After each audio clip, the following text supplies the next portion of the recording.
Eliza is returned to the system as Rue faces the truth about the help she can provide. Lacy is transferred to a safe house. Dana and Sonny attempt a lockdown date. And the River Boys stop watching Cash. But is it good or bad news?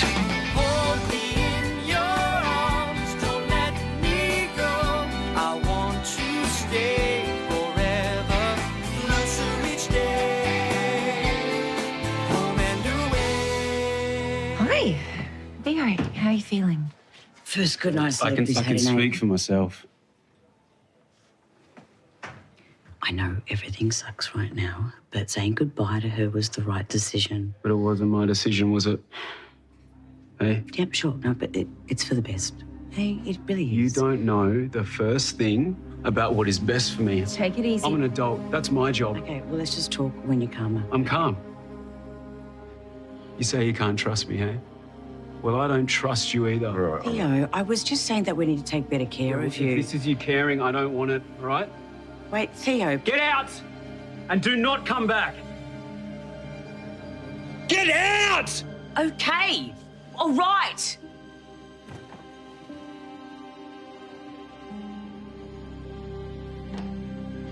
We are Cy and Sophie. This is Coastal News, a home and away podcast, your weekly episode companion podcast for your favourite Aussie soap. Right, we know what's in Maz's special hamper, Sophie, but what's in yours? What's in my special hamper? Ooh. Picnic hamper? Or, yeah, pickles. I like a pickle and some cheese. In your hamper? In my hamper and some cheese. A little I'd bit lay of off wine. the cheese in the hamper situation. Really? Why? Oh. You don't want anything fermenting in your hamper, do you? I've got a good constitution in my hamper. Fair enough. Fair enough. I'd like some pickles and some cheese and some wine. Yeah. Do you know what? Yeah, chuck a couple of olives in and I'll come with you to the beach. Oh, How about that? I'm excited. Yeah. How are you? Well, we'll graze together. How are you? Are you okay? I'm surviving. I've had a week. You've had a week as well, by the sounds of things. We've both had weeks. Oh, yes, you've heard it here first. We're happy that we've made it to pod because I didn't think Wednesday I would do. I thought I'd be running for the hills. But yes, never mind. We've made it, and we found time to watch Home and Away. How did you find it?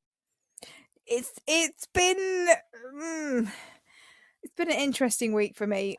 I don't know. I think if the Gary stuff hadn't happened at the end of the week, and a few other things, I think I would have been saying to you it's a bit of a slow week. Only in comparison of the last few weeks we've had have been so good with the Eliza stuff, the River Boy stuff. This week has definitely felt like a step down from that action, that drama. So I have felt it has been a bit flatter. I wouldn't say it was like terrible.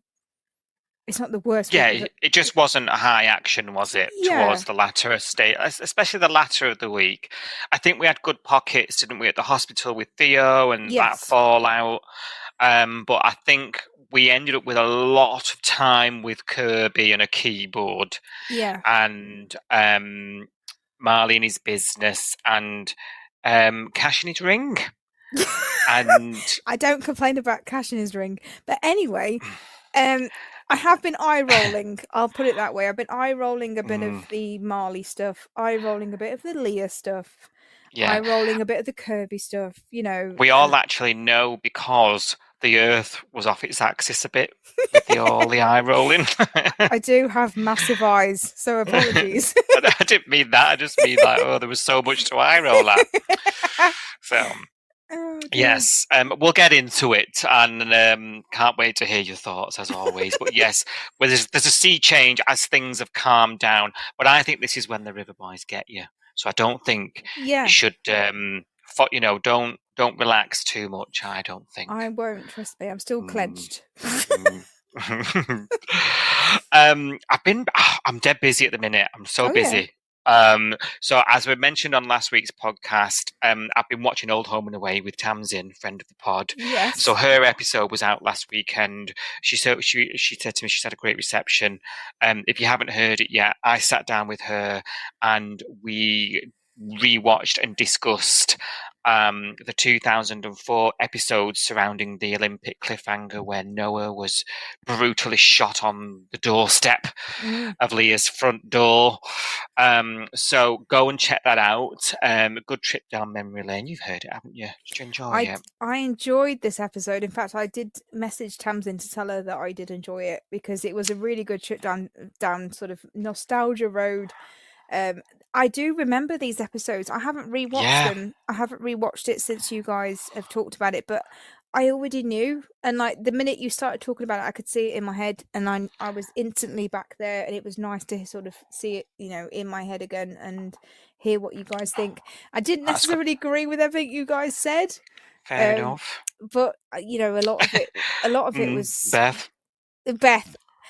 Yeah, I'm a bit shocked.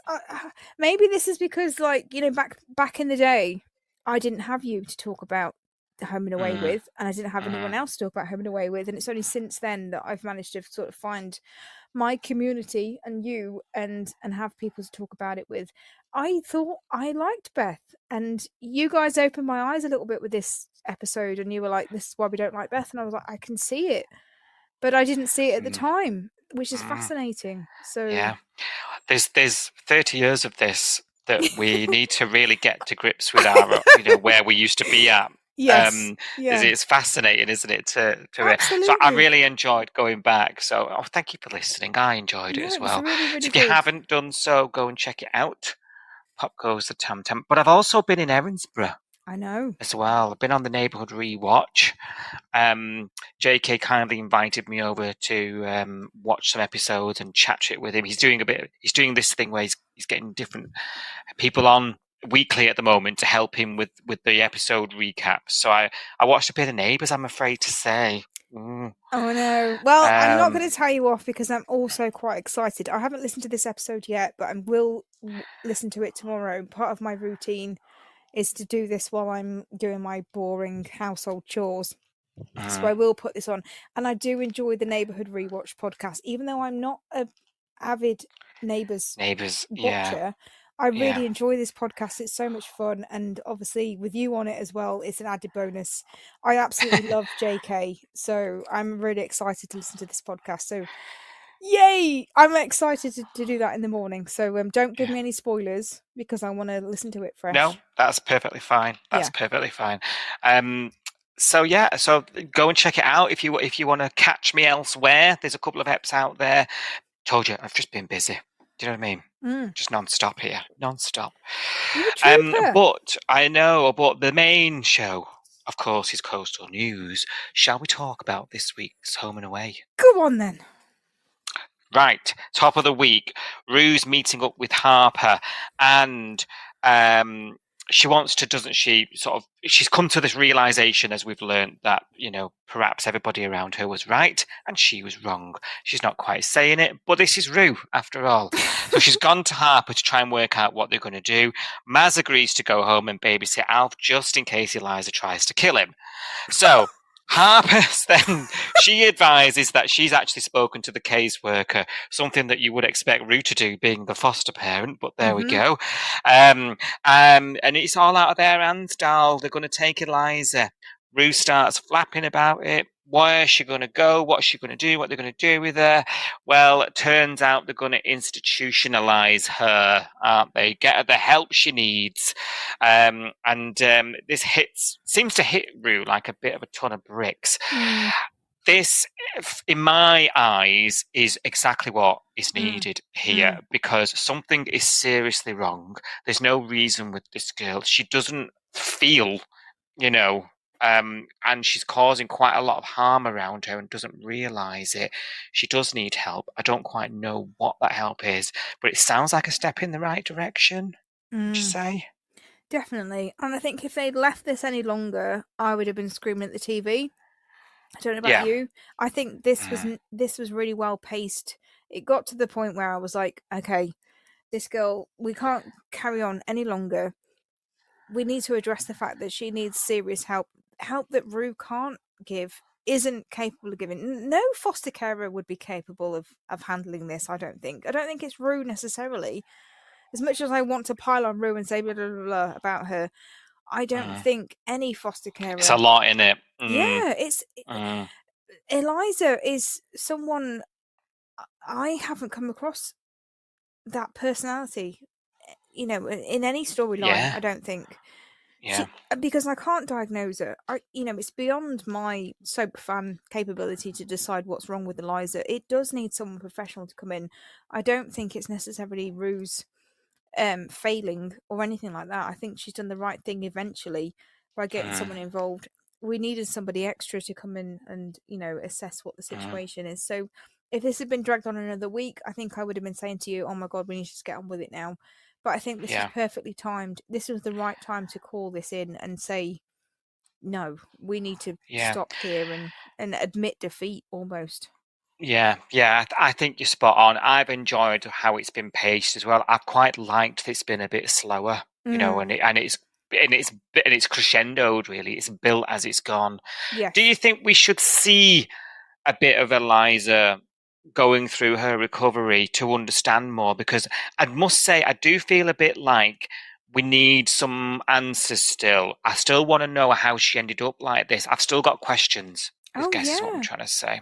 And I think if you look at the social media, if you look at the hashtag on X, Twitter, whatever you want to call it, I think everyone's still calling for this. Because we don't know. It's left on a bit of a cliffhanger.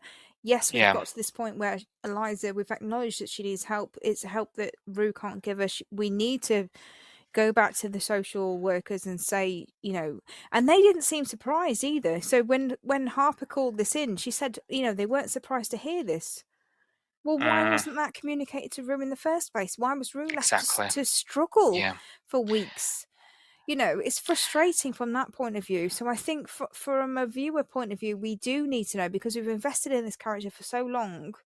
And like I say, we've been reading out comments for weeks on Your Send the Bay about this character and the actress. Even people that are not enjoying the storyline are enjoying the fact that the actress is portraying the story really well and the character really well. I've read these comments out for weeks. So for her to just disappear this week is a bit jarring. We do need to have the follow-up. We do need to find out what's wrong with her. I hope there is a conclusion to the Eliza story. I don't know whether we'll see Eliza on screen again after this week, but it would be nice to have a conversation between Harper and Rue to say, this is what happened to her, this is where she is, this is, she's making progress, or she's had, help, or she's had a diagnosis or whatever. I don't know whether they're allowed to tell Rue after this point, even confidentiality. This is because then it becomes a sort of medical healthcare thing, doesn't it? Doctor-patient confidentiality stuff. Yeah, I agree. It would be nice to have a bit more to close it. What that looks like does seem a bit difficult at the moment, doesn't it? I mean, especially as Eliza was being taken, and Harper got involved and helped her against Tane's advice again. There was word, are you getting rid of me? And Rue's like, it's not my choice. You promised you wouldn't turn your back on me. It got quite emotive, even though I've found her incredibly frightening and chilling and cold. How did I end up in that last moment? And she was pleading. How did I end up feeling something for this girl? That shows you how good she's been portrayed. And I just feel like I've invested this in her. I kind of deserve to know her full story. And I hope we do get it. What that looks like, I think you hit the nail on the head. We don't know, do we? Whether we see it, whether we hear about it, that comes with some confidentiality issues. But it would be nice to have it, and not just be off she goes in a straitjacket, Yeah, because there's so many questions now, isn't there? Because obviously off screen we've been having these conversations. We've seen Mr. Stewart on the phone to Rue, who's supposedly having these interviews, about Eliza's mental health and everything else, and he's relaying these conversations to Maz, and Maz is going, "Oh, how are they getting on in the city? How's Harper? How's Rue?" And Mr. Stewart saying, "Oh yeah, it sounds like they're going through the ringer. They've been interviewed and da da da da." So we're getting these snippets of information, but going forwards, once Eliza gets psychiatric help, is Rue still going to be updated about what happens to her? I don't think she will be, because she's not her current foster carer, and she's, she might be a 14-year-old girl, but she's still got patient-doctor confidentiality and all of that sort of stuff. So I don't know whether Rue would be updated about that. I don't know. I hope it'll we be are. interesting to see how it plays out, wouldn't it? Yeah, definitely. But also the bigger question that everyone's sort of asking online is this the end of fostering? So fostering has been like, fostering's back. We've made a huge deal of this on the podcast, and that you'll send the Bay segments for weeks now. Fostering's back. Rue is a foster parent. This is a big deal. We've got a foster child living in Summer Bay House right now. Big deal, big deal. But it's not ended the way that anyone wanted it to. It's ended quite sadly, and she's been taken away, and we haven't had that redemption storyline. We haven't had her, come to the Bay and then her issues addressed, and that classic soap storyline that we used to. She's been sent back into foster care because we can't deal with whatever is happening with her. Is this going to put Rue off fostering in future? Is this the end of fostering? This is it. Are we going to see another fostering storyline in the Bay? All these questions are still hanging over us now. Yeah, definitely, and that's good for the storyline, because that'll take us quickly away. I say this time and time again, the show is really good at sort of, right, here's your hard take, boot, and off we go in another direction, and that's where this will go now. It'll go to Rue's response and Rue's sort of reflection on the whole experience and what she does next. And I think Rue's character needs it after this. Definitely. You've got to hold a bit of hope out for her, because she's a steward, that one day we'll get there with her. But I'm intrigued now, because I'm mentally at the stage where I want to see what Ruth thinks about all this when she reflects on it. Yes, we need to hear it from her side of because course we do. She's been, let's be honest, she's been in self-preservation mode for a few weeks now. Denying that there's any problem, denying that she needs help, denying that she needs extra support for Eliza's, case. She's been saying to Marilyn, "You're so judgmental. She's been through this. Of course she's this way."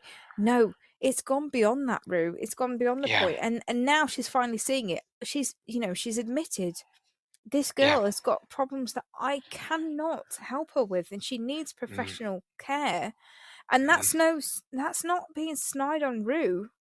I'm glad she's admitted it. I'm glad that she's said that, she's out of her depth here.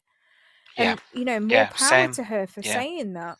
But she now needs to step back and say, what do I do What now? we're going to do about that. Yeah, I agree. I completely agree.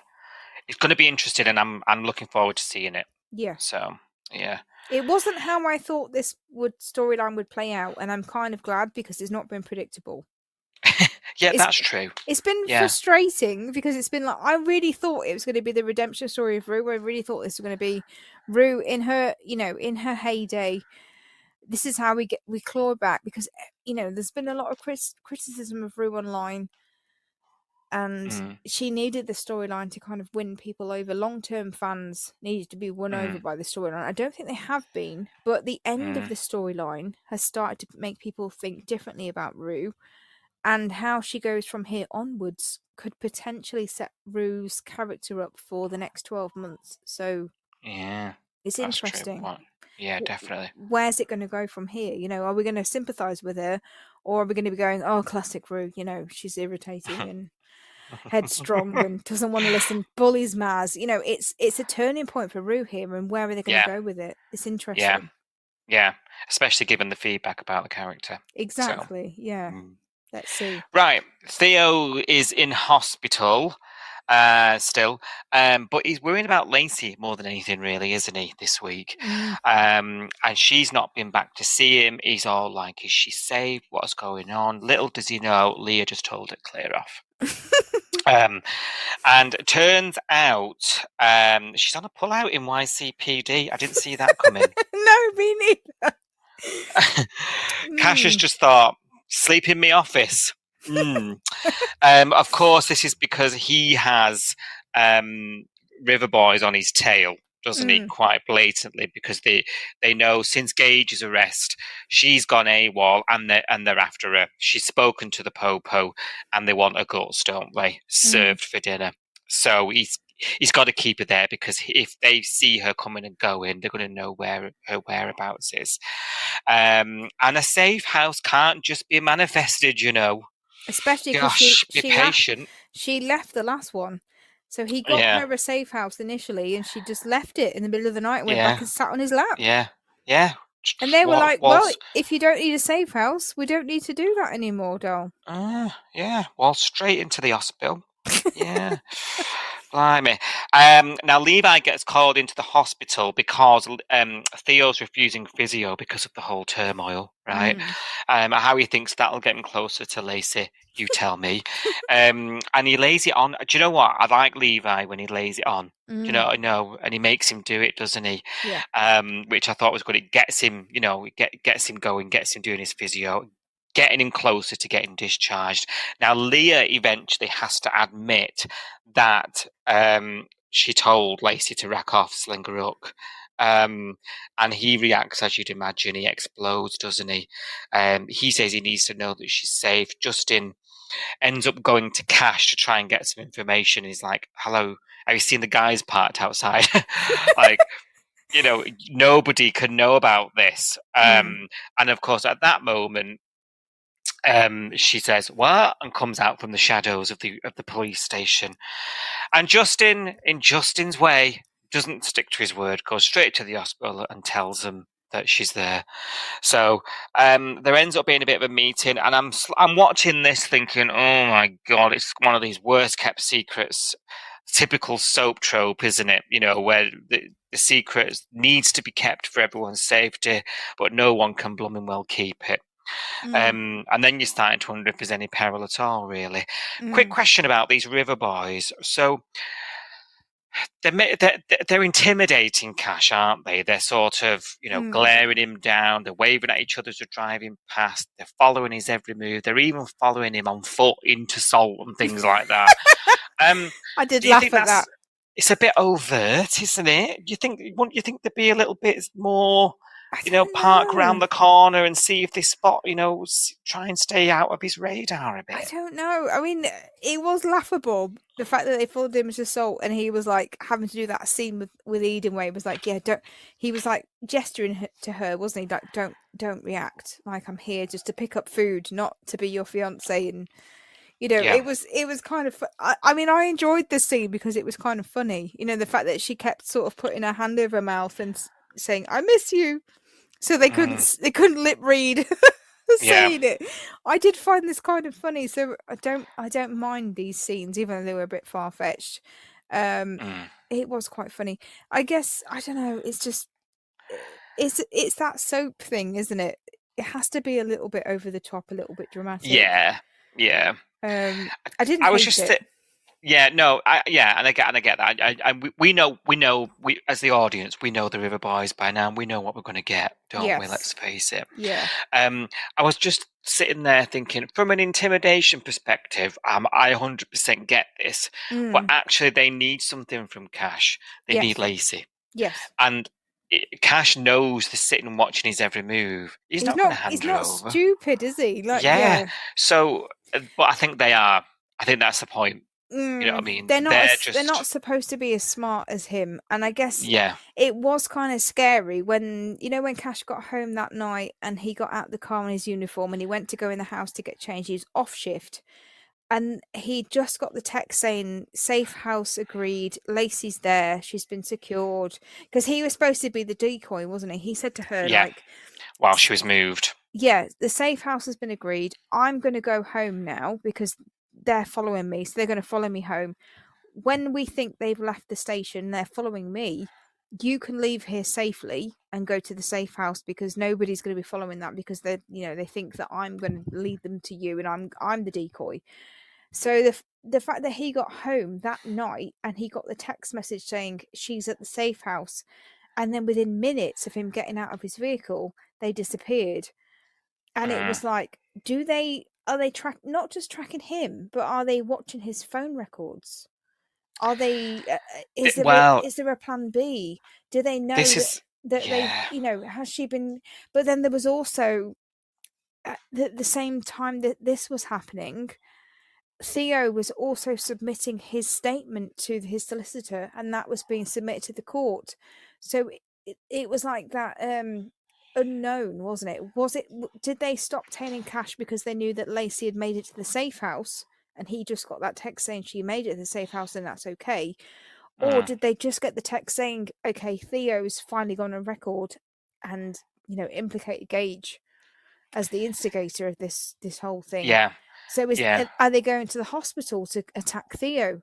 You didn't know what they were going to do. You didn't, and Cash didn't either. And that was like the danger. He didn't know why they stopped telling him, and who was the target. Now, was it Theo? Was it Lacy? Or did they know? Have they got an inside person on YCPD? Because this conversation that Cash, remember, he had that conversation on the phone with some unknown police officer that said, "Go home, have a sleep. She's at the safe house." And I was like, what is this voice? Who is this person? Yeah. I've got a lot of questions about this because my first thought was the same as you. Have they intercepted his phone call? Yeah. And therefore they know that she's been moved and perhaps they know where she is. My second thought was there's more than just these 4 river boys in this Jeep, whatever it was. Of course. So why is Cash being so naive to think, right, they've left me alone, they've given up? Like, there's going to be others and they might have followed the other car. Exactly. So as soon as they know she's arrived, they no longer need to follow Cash. They know where she is, and off they go. Yeah. Is the person on the phone actually an officer, or is it an imposter? The River Boys have had people on the inside of the police. Yeah. They've had people on the inside before. Looking at you, Colby. Exactly.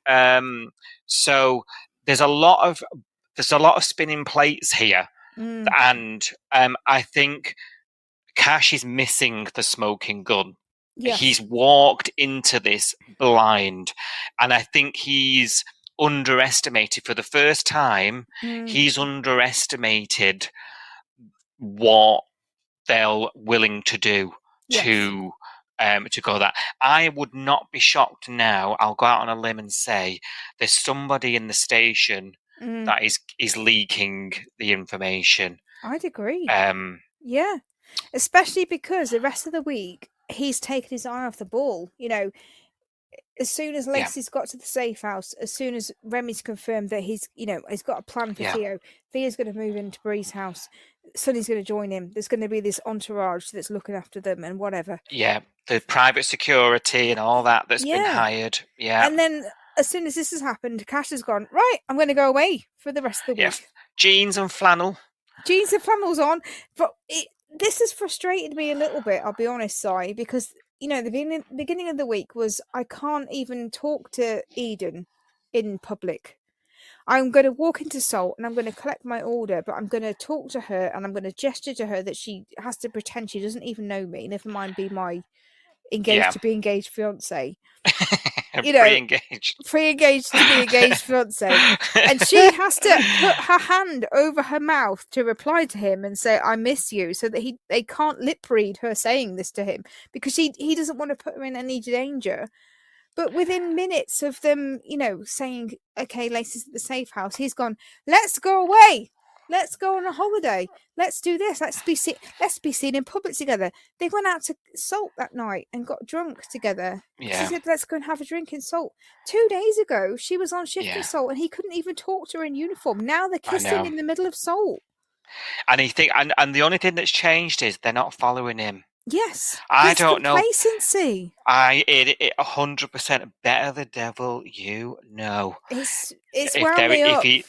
Where are they, Cash? Why are you not even thinking like this, man? I know. You are walking into a disaster here. But I'm having to Jenny it, Si, because this is classic. If we didn't go down this route, there would be no peril. This is true. So I'm expecting dreadful things for Lacy. Me too. Actually. And Theo. Yeah. Yeah. I mean, Theo's only in the hospital with that one female police officer on his door. I know, and it sounds like very soon though he's going to be in the apartment with a bodyguard, and that's going to be a disaster. It's written all over it because the guy, the first thing this lovesick puppy all of a sudden is going to want to do is try and find Lacy. Yeah, and I'm really struggling to buy their feelings for each other. I was going to ask you about this because he has rapidly shown his I don't know what the word is. It is love, isn't it? Do you think if I was love? Lacy, I'd find it a bit of a turn off. It's a bit needy, isn't it? Yeah. Can we compare and contrast a little bit here? I don't want to fully compare and contrast, but if you think about Lacy and Theo and the amount of screen time they've had, she's been in a relationship with this other guy for the whole time they've known each other. They've had a hookup in a garage, which was a little bit seedy. Let's not face it. It's not romantic. It's not like a date. Getting to know you, this, that, and the other. It's very on the surface attraction, physical, because they haven't really had time to spend any time together and get to know each other. Yeah. And yet it feels like a forced something beyond physical attraction from his point of view. Yeah.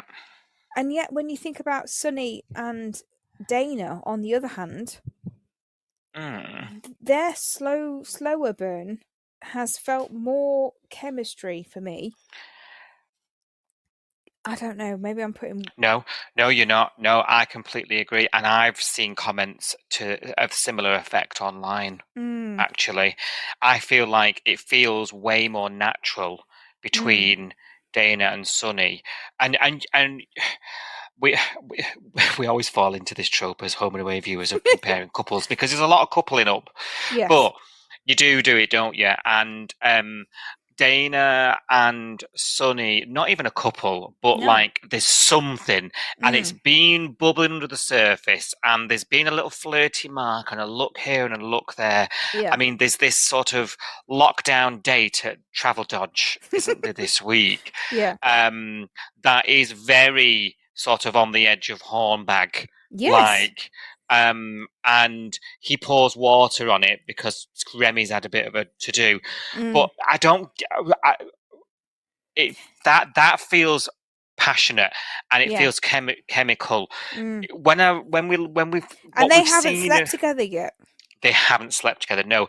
Whereas when we've seen Theo and Lacy, it's been quite transactional. It's been like quickie on the bonnet, stealing a kiss in a car, and I think you're right to compare because it's quite contrasting what's going on, and I think it shows. And I just don't feel it. I don't feel it either.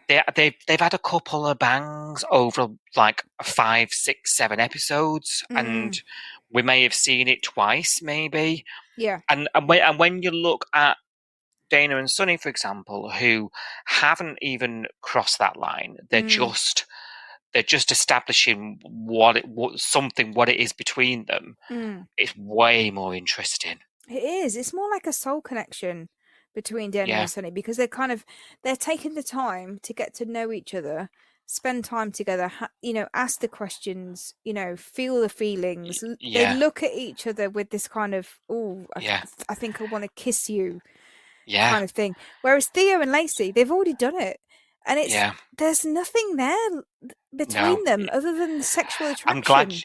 I'm really glad you said that, because I feel the same way. I really do. It's not Love's Young Dream that they're trying to say it is. No. And even then they met a fortnight ago.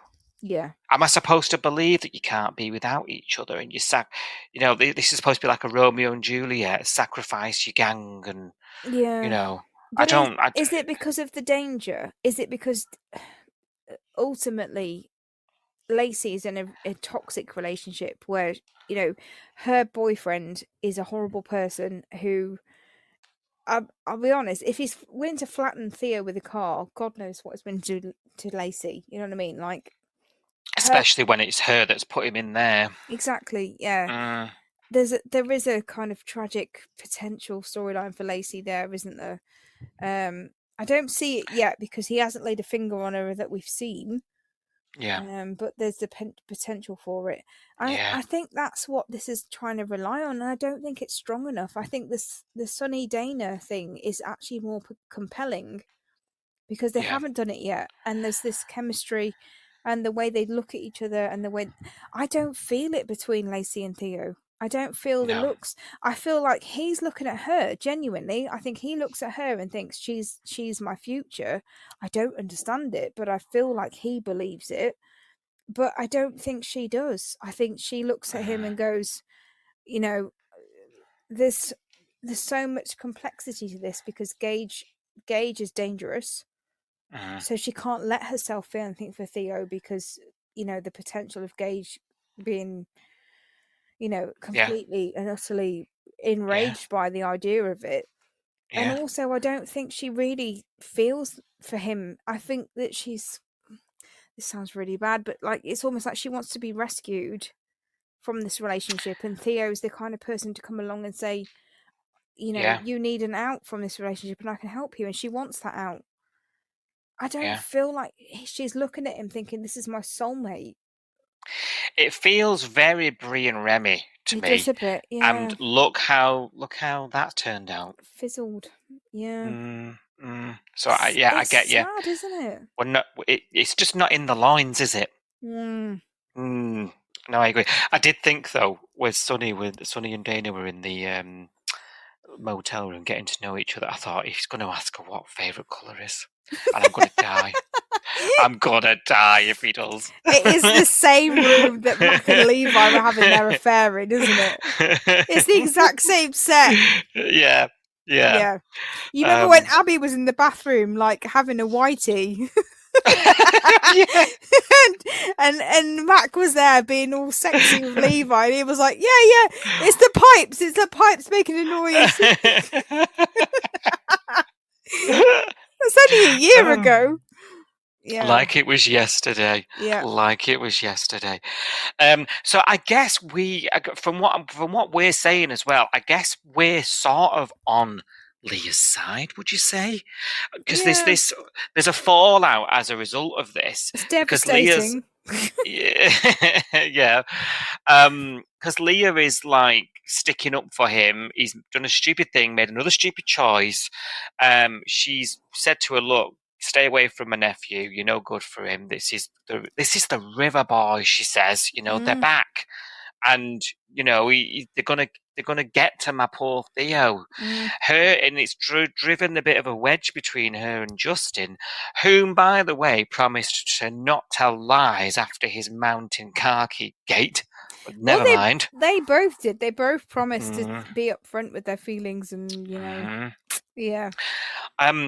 Are we saying that we're with Leah?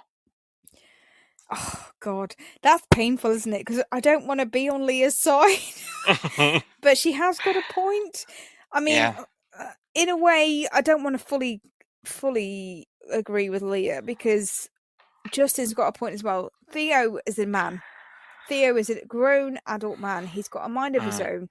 He is not being led astray by Sonny, no matter what Justin thinks of that and his opinion of Sonny and all that sort of stuff. Yeah, Theo has a mind of his own. He makes some poor decisions sometimes. Sometimes he's led by his anatomy and not his brain. And I think that's where we're going with this week. And it's not new. It's not a new thing for Theo to make poor decisions. But I do think that this is exacerbated by the fact that Theo is an adult living with his auntie, which is unusual. Let's be honest. That is an unusual situation. In real life, I don't know how much this happens, you know what I mean? But, we've had to Jenny this for so long, but now it's being addressed in front of our eyes. And I think the conversations that we've had this week about Theo needing to move out, not go back home, not move in with Auntie Leah when he comes out of hospital, move into Bree's house. I think this is possibly the right call for Theo going forwards. He needs to come out from under her, observation and obsession, that he's someone that she needs to look after. He's an adult and he needs to stand on his own 2 feet. And while he's under their roof, he can't do that. That's true. Yeah, and perhaps all this. Yeah, do you know what? I've not really thought about it that deeply, but you're right. He's now stepping out of her shadow, isn't he? And he's forging his adulthood, really, that he's not had control of up to now. And we need it, because when he first came into the show, he was like this kid that was, buried alive, and these these videos and stealing the Polaris and all the stuff. He's grown up a lot over the time that he's been on the show, and it's got to the point now where he needs to branch away from Auntie Leah. Yeah, and before this escapade, obviously we had the Valerie drug thing as another significant blip on his radar, which was kind of Leah's fault, because Leah met her in rehab. Yeah, brought her home. Yeah, not saying it's totally her fault, but he wouldn't have met Valerie if it wasn't for Leah's, involvement. Let's put it that way. Yeah, that's it. She didn't make the choices, but yeah, she created the situation. But now it's time to put a line under her and him, possibly. Yeah. But for me, I'm looking at Theo and thinking of a lot of the characters on the show, he has quite a good arc, actually. And I love his character development. And this, as painful as it is to see him make these choices and go through this is part of his development, and reminds me, actually, that development is still happening in front of my eyes. It was only the other week, a few weeks back, the band's in tatters. He put all his future into it, and then he's having to go back to his apprenticeship as his backup because the band's off. And then he's turning around and saying things like, he sounded really low, and I felt I think I sympathise with him a lot. As someone who regularly I think we all feel low and start looking inward, don't we, at various times? And he was saying, what have I got? I've got no friends, I've got very little family, I've not got a lot of prospects, the band's over, what am I doing with my life? And it led to this, and now I'm looking at him thinking, he's just told, there's a big bust up, and he's told Leah and Justin to stay out of his life. He's kicked him out of the hospital, they're not allowed to see him. It's heart-wrenching. But this is part of his, whatever's going on with him. Maybe it's depression, maybe it's, he's looking at his life and thinking, what have I got? I need to take control of this. I think it's all part of that bigger picture that's going on with him, and I think it's a fascinating story arc. I really do. It is, and it could go one of two ways, couldn't it? It could be depression. And it could be that introspective look at where do I want to be, and where am I, and I haven't got as far as I want to be, and it could be depressing. Or it could be the transformation of him. It could be, okay, I've got so far and I've achieved so much so far, but actually I've got a long way to go. And I want to be here in 5 years, and to get there I need to do this, that and the other. So it's either it could be a downward spiral for him. I'm in pain and I'm not in the band and all this stuff is happening to me, and I could go into deep, deep, deep depression. Or it could go the other way in terms of, I almost died, but I didn't, and I'm still here. And what do I want to get out of my life if, while I am here, while I've got the opportunity to do stuff, what do I want to achieve? And, kind of what Kirby's doing right now. She's kind of saying, it got to a point where her life was kind of stagnating, and she was like, do I want to be in the ball shop forever? Do I want to do this forever? No, I don't. I want to be a muso. So to do that, I've got to do the painful stuff. I've got to quit my job. I've got to go, I've got to write songs. I've got to go into the studio. I've got to focus on what's important to me. And maybe Theo needs that as well. And it possibly is Lacy. I don't know. I think it's interesting. We can get frustrated with it, but when you break it down like we just have, I'd rather have a character like this any day. Oh, Wouldn't yeah. you? Yes. It's fascinating because it can go one way or the other. We can go pit of despair, or we can go, uplifting storyline. Let's kick some goals. Yeah. And right now with Theo, I can see it going either way. I'm not sure whether we're going to go positive or negative with him right now, because it's coming across as a bit depressive. But Yeah. I'm not convinced that's where we're going. No, I'm not. It's in it, and do you know what? We're in it for the ride, and I guess whichever way happens, we've come this far. Let's see if Lacy's part of it. I'm not convinced at the moment. I'm really not sure. Yeah, but that's part of the fascination of it, isn't it? Yeah, that's it. That's the one.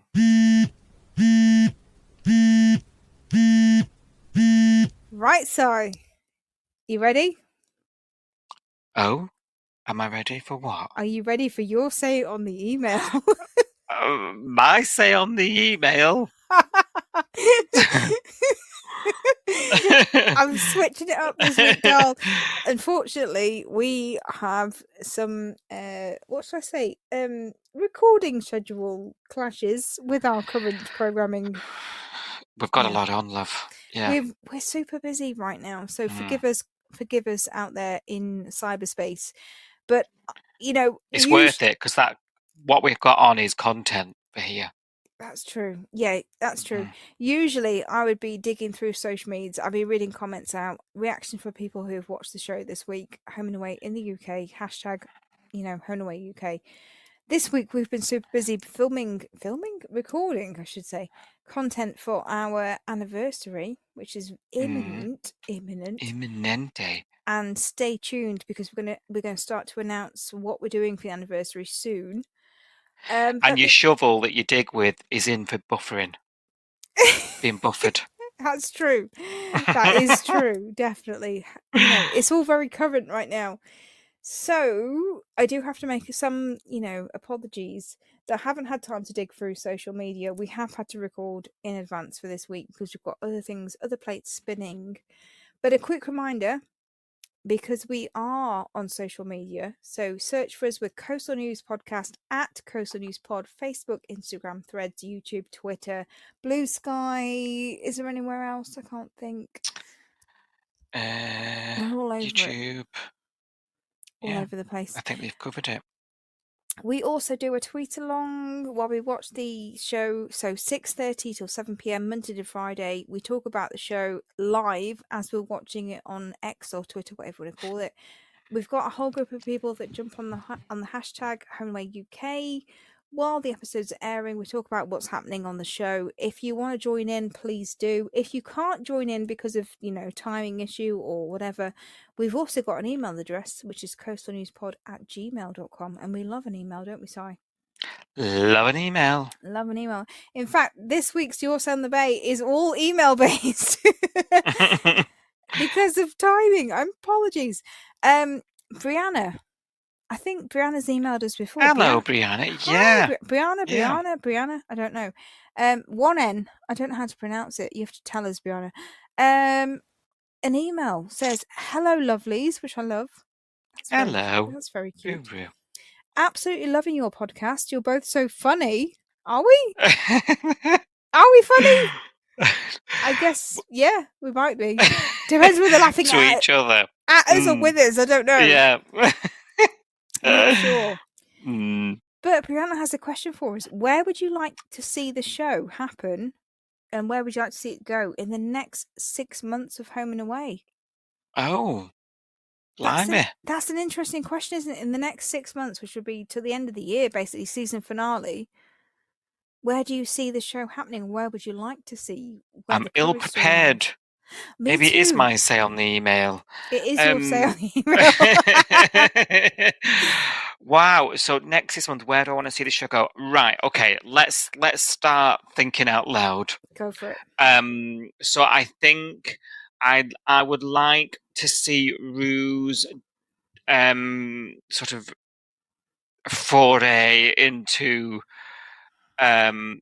fostering Blossom a bit more, and I think she's going to have a confidence wobble, but I hope that becomes a thing, because I think I think if she can get into her groove and we can get her into a place where she believes in herself and she can do good, I think it would be stories that the audience would love.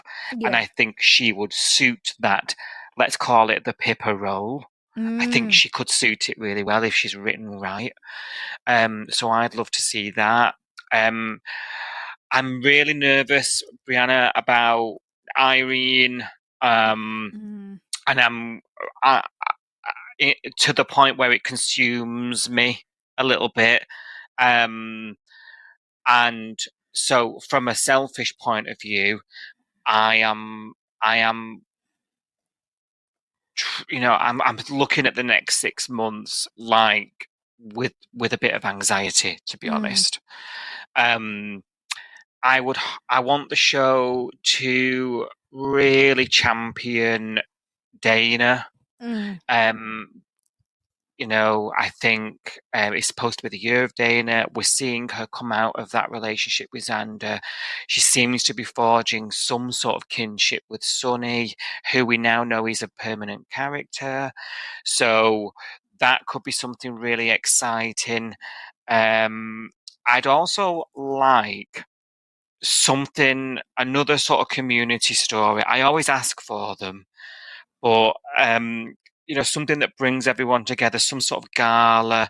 That Salt by the Sea thing last year was amazing. I'd like something like that again, but that has drama surrounding it, I think a couple of fresh faces as well take us into next year would be nice. Have I give you enough time to think before do you want me to need me to ramble more? I think that's really good. I think that's a lot of things to think about. I think if I was going to add to that, I would say Marilyn, because we know we've talked about this a lot on the podcast recently. Anyway, we know that Irene's leaving the beach house. What's going to happen to that? It would be nice. That's a good one. Especially given the recent storylines with Rue and Marilyn and them butting heads, and Rue sort of treating Marilyn like a second-rate citizen, as she always does, and Marilyn having to run off to live in Irene's house. It would be nice for Marilyn to take over the beach house, potentially. Yes, that's very good. Move in there permanently, although I'd be sad to not have her living with Mr. Stewart, I'll be honest. That would make me sad, but I think Marilyn deserves to have a year of Maz. And to have her own space, have her own freedom, have her own life outside of Rue. That's a good one, that one. And Mr. Stewart, possibly. Redemption story for Rue, because it didn't happen this year.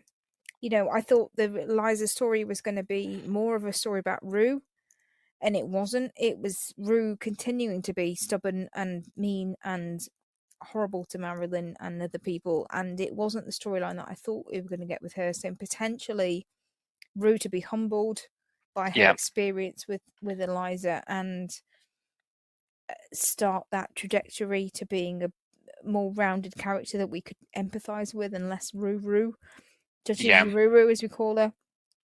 Maybe more John and Gary. Interesting. I would like to see John and Gary friendship developing. I think they've got a good potential. They've both got interest in the Bay in terms of Cash and Eden. John's Neighborhood Watch 101 for that area of the street. Lyric, Cash, house, band house, share house, whatever you want to say. I don't know. I'd like to see a bit more Gary. I don't think Gary should be permanent in the Bay. A lot of people call for Gary to be in pretty much every episode. I think it's quite nice that we see Gary occasionally. His recurring nature.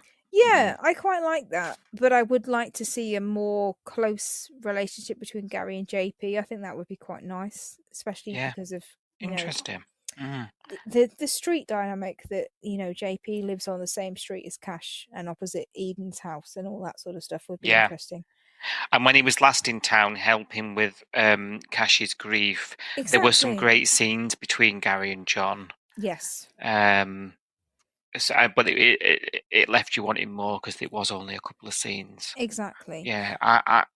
Okay. And I think the Irene storyline within the next 6 months is imminent, isn't it? The Irene exit storyline where we're going to go with that. You know, if I was to have my magic wand and wish for an exit storyline, I don't really know what it would be, but I would hope that we would get Irene's family, Finlay, Damien, her grandkids, some involvement there would be really, really, really good. So yeah, I don't know. I don't know what it would be, but something to do with them. Yeah. Cool. Very good. Does that answer the question? I think it does. Sounds like it. Yeah. Thank you. You made us blooming think then. I know. Difficult at this time of night as well. Yeah. What about you, Brianna? Can you tell us what you want to see? Drop us an email back when you listen to this. Yeah. Do you want to see some of the similar things to us? Is there anything we've missed? Let us know. Definitely. Yeah.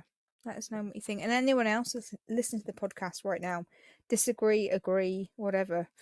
You know, but 6 months is between now and the end of the year, between now and the Christmas break, essentially. So, yeah, where do we want to end this year on? I mean, this year's been pretty good. So, you know, how do we want to end it on a high? I presume. So, let's hear your thoughts.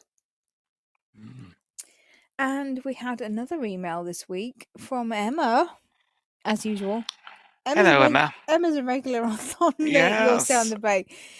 So Emma says, absolutely loved last week's pod. Thanks for mentioning my made-up story. So do you remember last week we talked about the fact that we didn't see Sonny and Theo in the end of that storyline. Theo was collapsed under the car, wasn't he, being crushed to death. The mechanics had broken because they destroyed the controller. Sonny was trying to get to his phone. We didn't know how they got rescued. How did Theo get to hospital? And Emma provided us a really intricately thought out storyline. I think it was great. It was really good. It was really good. So if you haven't heard that, go back to last week's episode. You will see on the base section at the end that explained how we got from A to B. So Emma's just saying thank you for reading that out. Not sure if I missed something this week, Emma says, but it was shown that Eliza was going to be seen by the department. Now she's vanished. Obviously, I haven't seen First Look Monday, which will be shown on Friday, but has Eliza gone? I really hope this isn't the end of Eliza. We have lots of questions about her past and why she was into surgery, death and blood, etc. Now, this is something that's been echoed a lot online this week. Is this the last time we see Eliza? Are we going to find out what happened to her? You know, what is her diagnosis? Lots of people are asking these questions. Do we think this is the last time we're going to see Eliza on screen? Is essentially what Emma's saying. And we talked about this on the main segment, didn't we? Same questions we've had, really, isn't it? I don't know. I feel like this is the end, but I don't know. It feels final. I mean, who knows? I mean, it'd be interesting to see tomorrow on our First Look episode when we read synopsis ahead if her name crops up. Yeah. Because if it does, that tells me, yeah, we'll see more. Do you know what? I feel like I want to see more. Yes. And but I'm not going to be too gutted if not, as long as I have the explanation. Yes. A phone call between either Harper and the department, or Harper telling Rue what's been. But I mean, Harper's put in more shifts this week than she has done in the last 3 years, and she's meant to be on maternity leave. It's hilarious in a way, because you and I have talked about this off air. It was like, she's meant to be on maternity leave and she's doing more social work this week than she's ever done in the whole 3 years that she's been on screen. Yeah. Which is just hilarious. But even if it had to be another conversation on the phone where Harper gets a call from the department, you know, in inverted commas, and, you know, they tell her this has happened and, you know, she has to go and tell Rue she's been assessed and this is what's going to happen to her in the next couple of weeks or fortnight or month or whatever it is. I'd be happy with that. We need to know, but I don't think we're going to see Eliza, the character, on screen again, because I think it was pretty spelled out to us that Eliza was being taken away. It was out of our hands. Rue couldn't object to this. You know, the department's involved now. They're not surprised. She needs psychiatric help, and that's the end. Yeah. I don't know. I got that impression. Yeah, I did too. I would like to see more though, but yeah, I do agree. That's where I landed with it as well. Yeah, definitely. The next comment that Emma says on her email is Marley. Now, we didn't talk too much about Marley on the main pod, so I want to get your thoughts on this. As Marley podcast official fan, Emma says, Marley, God, how miserable can one man be? I am not sure whether Home and Away are going to go down a long-term rabbit hole with Marley, maybe having summertime of mental health disorder.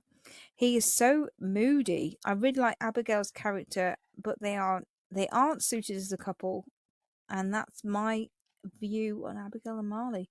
So, in a nutshell, not happy with Marley, miserable. Is he having a mental health disorder? Is it that far? I don't know about that. I mean, I wouldn't rule it out.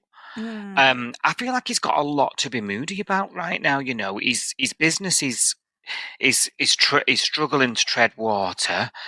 You know, and rightly so, because some of it's his doing. The way he was with Kirby, I completely agree with that.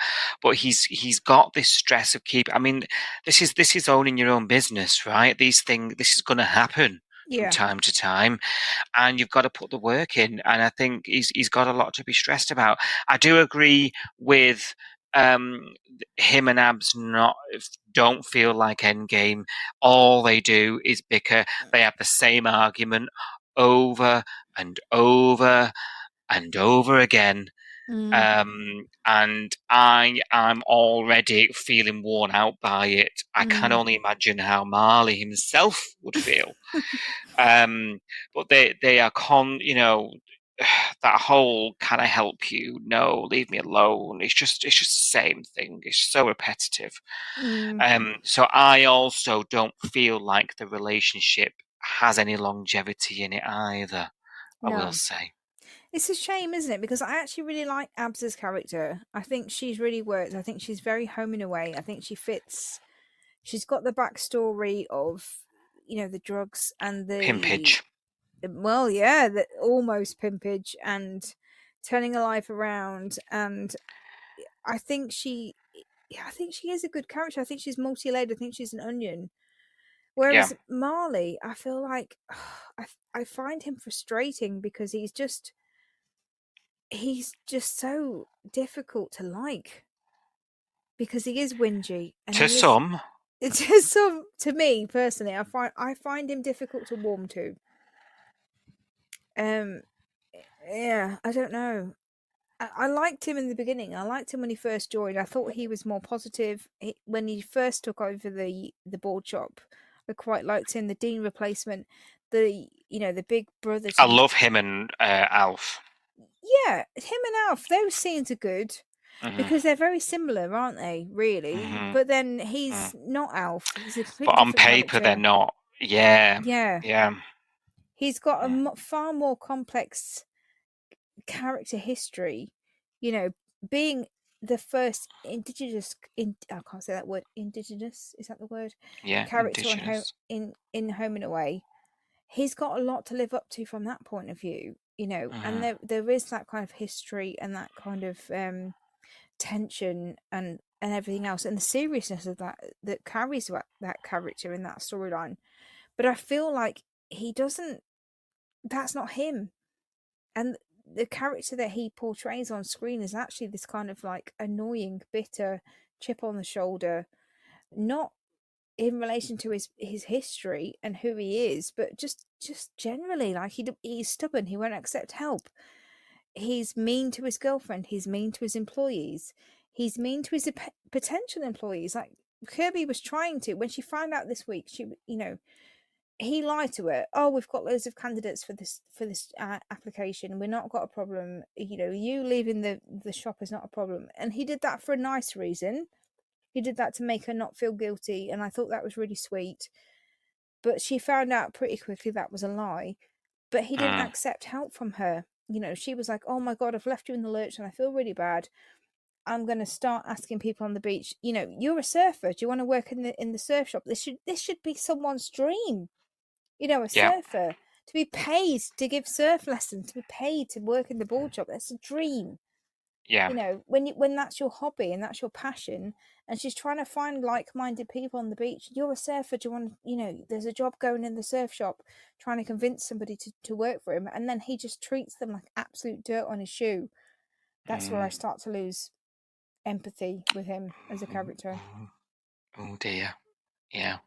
But you are the more Marley fan, so feel free to defend him.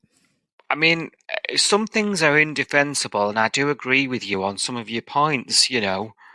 But I just think he's really cute.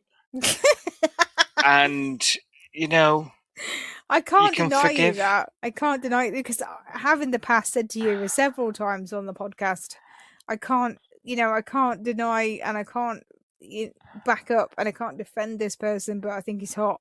And you've had to run with it, so I can't defend. I can't say you're a terrible person for thinking that because I've also been there. Like Tex, yeah. He was an awful person, but he was hot, you know. So I was like, yeah.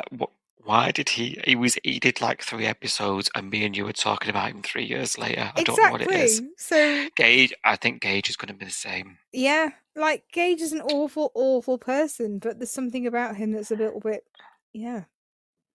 And if you feel that way about Marley, who am I to judge? Exactly, but you do anyway. I do judge you, obviously.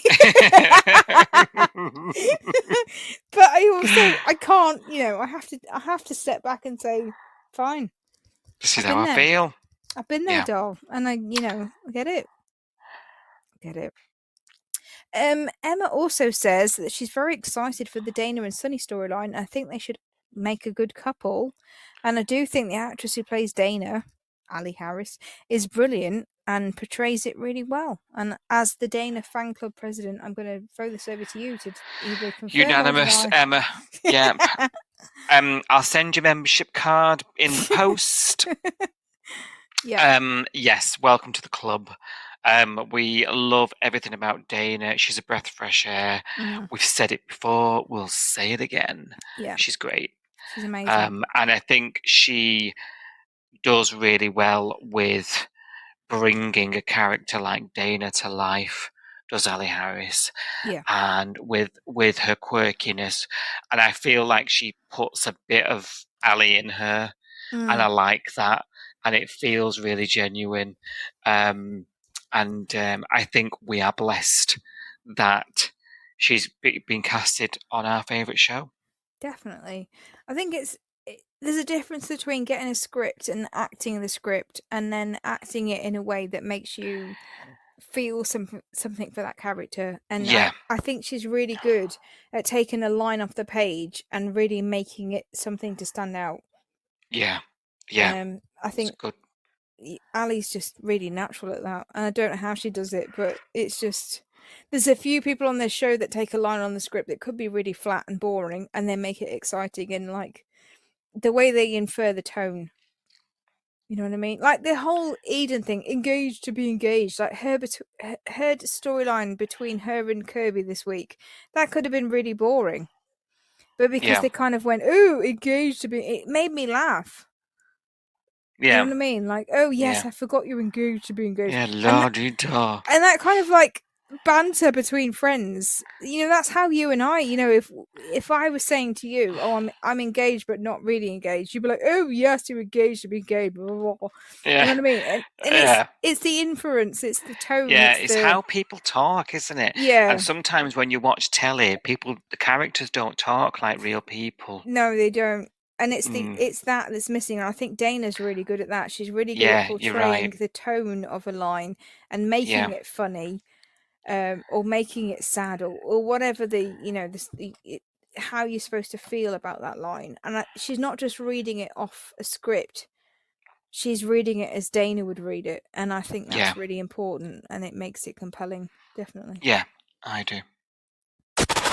Please take the time to like, subscribe, and review Coastal News wherever you source your podcasts, and ensure you never miss an episode.